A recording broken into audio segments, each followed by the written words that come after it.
한 국가가 인구를 유지하려면 합계 출산율이 2.1명은 되어야 합니다. 그 이하는 모두 저출산이라고 합니다. 세계 절반의 나라가 저출산국이니 아이를 낳지 않는 건 거대한 시대적 흐름입니다. 하지만 둘이 결혼해 1명 이하만을 낳는다는 건 차원이 다른 얘기입니다. 한 세대가 지날 때마다 인구가 절반씩 줄어든다는 뜻이니 국가 소멸을 예약한 것이나 다름없어서입니다. 그 어렵다는 영명대 초저출산국들이 요즘 속속 출현하고 있습니다. 한국이 0.72로 선두를 달리고 있는 가운데 홍콩이 0.77, 대만이 0.87로 바짝 뒤에 있습니다. 최근엔 동남아마저 이 대열에 합류했습니다.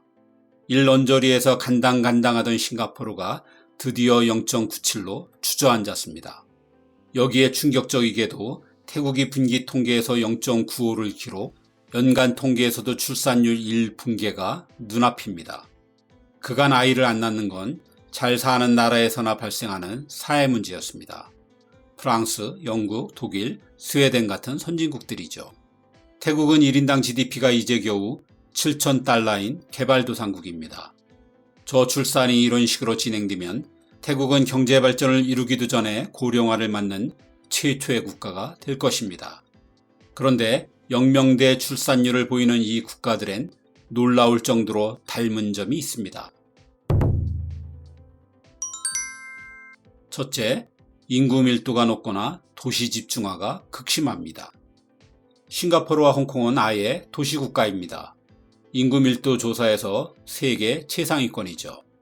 외국인 거주자와 여행자들까지 몰려 국가 전체가 늘 바글바글합니다. 그럼 한국, 대만, 태국은 어떨까요? 우리는 인구의 절반이 수도권에 몰려 삽니다. 그야말로 서울공화국이죠. 특히 일자리를 찾는 청년들의 수도권 집중이 유독 심합니다. 대만은 우리의 경상도 크기만한 땅에 약 2,400만 명이 삽니다. 이 자체로 인구 밀도가 세계 10위이고 인구 1,000만 명 이상의 국가에선 2위입니다. 그런데 체감은 더합니다. 국토의 75%가 산악지대로 3,000m가 넘는 산이 200개가 훨씬 넘습니다. 그래서 얼마 되지 않는 평지에 건설된 도시에 대부분 몰려 삽니다. 총 인구의 70%가 도시 거주자이고 30%가 타이베이와 그 일대의 수도권에서 삽니다. 태국은 남한 크기 5배의 7천만 명 인구이니 얼핏 여유 있어 보입니다. 그런데 두 번째로 인구 많은 도시인 방콕 근교의 논타브리가 고작 25만 명입니다. 태국인들이 사실상 제2의 도시라 말하는 치앙마이는 더 적어 겨우 12만 명입니다. 이것이 의미하는 바는 두 가지입니다. 하나는 태국이 도시화가 덜 된 나라라는 것이고 또 하나는 방콕 의존도가 서울은 비교도 안 될 정도로 절대적이라는 것입니다. 방콕은 위성도시를 포함해 1,500만 명의 인구입니다. 도시 집중화는 이 지역에서 단기간에 이루어진 산업화의 결과물입니다. 일자리를 찾기 위한 것이죠. 이렇게 되면 그 어디든 필연적으로 뒤따르는 게 살아남기 위한 치열한 경쟁과 치솟는 물가입니다. 이 나라들에 있어 공통으로 드러나는 대표적인 경쟁 요소가 학력주의입니다. 좋은 직장을 잡기 위해선 좋은 대학을 나와야 하고 자격증도 끊임없이 따내야 합니다. 시험을 잘 봐야 출세하는 과거제 경험도 비슷하죠. 대학이 서열화된 것도 같습니다. 우리가 서울대와 스카이라면 대만은 대만대학, 태국은 출라론권 대학을 정점으로 한 명문대학 입학 경쟁이 치열합니다. 좋은 직장에 들어가서도 승진하려면 또 공부해야 하고 또 경쟁해야 하죠. 물가의 대표는 집값입니다. 그 중에서도 홍콩은 극단적인 예입니다. 홍콩은 전체 가구의 절반 이상이 12평 이하에서 삽니다. 이런 집의 월세가 300에서 500만 원입니다. 몇 해 전 4평짜리 초소형 아파트를 사는데 4억 원이 들었다는 뉴스가 화제였습니다. 홍콩에선 평당 1억 원이 기본입니다. 그나마 주택 사정이 가장 나은 싱가포르도 주택 구입 조건을 맞추기 위해 결혼을 늦추는 일이 대부분입니다. 갈수록 경제의 양극화가 심해져 뒤처지지 않기 위한 경쟁이 더 치열해졌다는 게 싱가포르 젊은이들의 불만입니다. 도시의 높은 밀도에 따른 과도한 경쟁 문화와 죽어나는 젊은 세대들을 미래에 대한 불확실성과 불안감에 빠뜨리고 있습니다. 이런 상황에서 이들은 출산 대신 우선 살아남는 길을 선택한 셈입니다. 이게 이 지역 초저출산율의 가장 큰 원인으로 사회학자들은 보고 있습니다. 두 번째 공통점은 유별나다 할 정도로 교육열이 높고 교육비도 엄청나게 쓰고 있다는 점입니다. 교육열은 우리의 전유물이 아닙니다. 이 영명대 출산국들도 우리 못지 않습니다. 기름은커녕 변변한 자원이 없는 자산이라곤 사람뿐인 나라들의 숙명 같은 것인지도 모르겠습니다. 태국이 유일한 산유국이긴 하지만 국내 수요를 충당할 만큼도 나오지 않습니다. 태국은 출신 대학이 평생 따라다니는 그 사람의 간판입니다.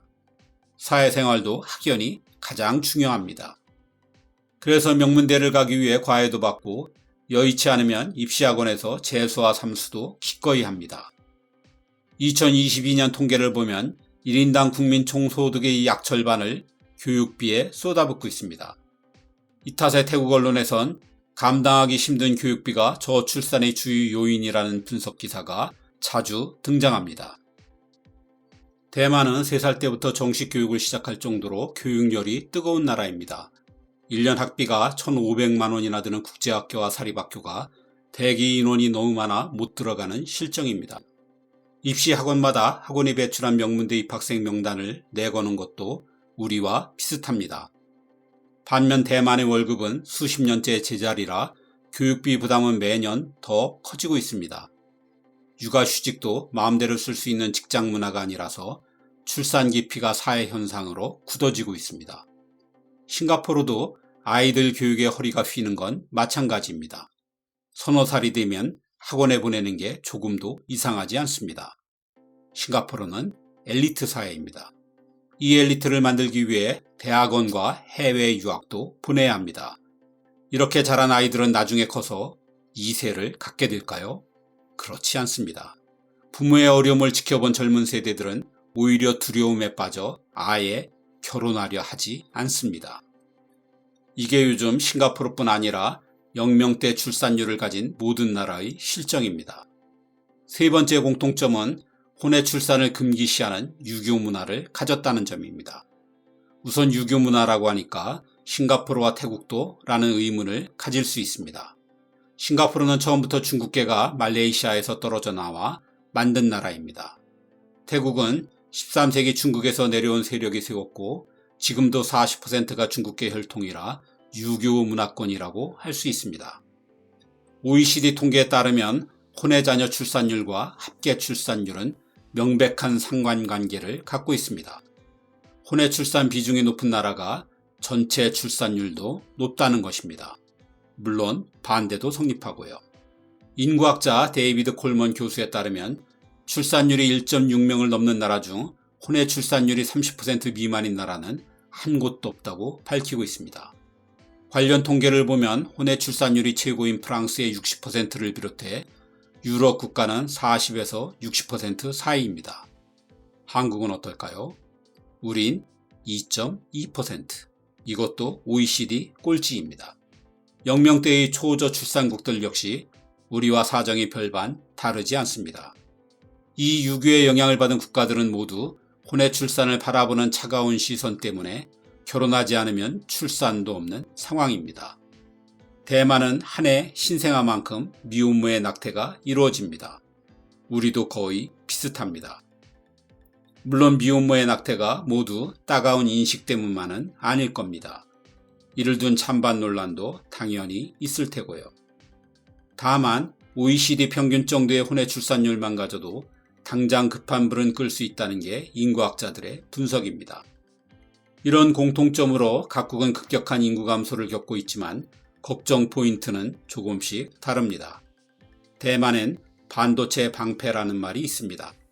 중국의 위협으로부터 국가 안위를 지켜주는 게 반도체 산업이란 얘기입니다. 대만은 저출산이 인재 부족으로 이어져 반도체 산업이 흔들릴까봐 걱정입니다. 벌써부터 의무 복무기간 연장을 만지작거리고 있죠. 싱가포르는 인구가 600만 명뿐이라 조금만 줄어도 바로 국력 쇠퇴로 이어집니다. 이 때문에 싱가포르는 지금도 외국인으로 부족한 인구를 메우고 있습니다. 싱가포르의 정체성은 뭔가? 이게 요즘 싱가포르가 스스로 던지는 질문입니다. 홍콩은 이미 경제적으로 뚜렷한 태조입니다. 저출산이 가져올 노동인구 감소가 결정타가 될 것이라는 우려가 팽배하죠. 당장은 학교의 줄 폐쇄를 막기 위해 절반 이상을 중국 본토에서 온 학생으로 채우고 있는 게 불만입니다. 태국은 미국 블룸버그 통신이 태국의 저출산을 다루면서 붙인 늙어가는 것도 서럽지만 가난한데 늙어가는 것은 더더욱 서럽다라는 제목이 고민을 대신 말해주고 있습니다. 사회보장제도를 갖출 형편이 아직은 아닌 거죠. 젊은 인구가 줄면 당장 글로벌 기업들의 투자가 줄어들 것이란 점도 발등에 떨어진 불입니다. 우린 어떨까요? 가장 심각한 우린 정작 출산율 0.7이란 이 전무후무한 수치를 실감하지 못하는 듯합니다. 일부에선 일자리가 늘 것이라며 인구 감소를 오히려 반기기도 합니다. 하지만 소비가 뒷받침되지 않는 일자리가 지속될 리가 없죠. 우리의 초저출산율에 여전히 아니란 사람들에게 뉴욕타임즈의 묵직한 경고문을 전하는 것으로 영상을 마무리합니다. 한국 최대의 적은 북핵이 아니라 인구 감소다.